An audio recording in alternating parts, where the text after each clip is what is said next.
नमस्कार दर्शक मित्रों, आप देख रहे हैं जीपीएमसी न्यूज़ 24/7 લાઈવ।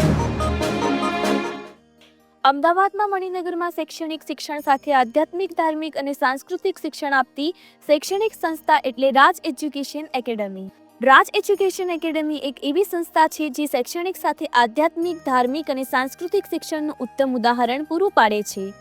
બાયડ તાલુકાના અમિયાપુર ગામના વતની અને હાલ અમદાવાદ સ્થાયી થયેલા રાજ એજ્યુકેશન એકેડમીના ટ્રસ્ટી રોહિતભાઈ પટેલે એક સુંદર આયોજિત નાદ ધ્વનિ સાઉન્ડ મેડિટેશનનો પ્રોગ્રામ યોજ્યો હતો। આ પ્રોગ્રામ દ્વારા વિદ્યાર્થી અભ્યાસમાં કઈ રીતે એકાગ્રતા લાવી શકે તેમજ વાંચેલું લાંબા સમય સુધી યાદ રાખી શકે, બાળકોમાં સર્વાંગી વિકાસ વધે એ ઉપરોક્ત પ્રોગ્રામમાં શીખવ્યું હતું, જે દરેક અભ્યાસ કરતા વિદ્યાર્થીઓએ અનુસરી અભ્યાસમાં અપનાવવા લાયક છે, જે રાજ એજ્યુકેશનનું એકેડમી દ્વારા સરાહનીય અને આવકાર્ય કદમ છે। સંકલન અને અહેવાલ PA Patel Kapadvanj, GPMC news 24/7 live.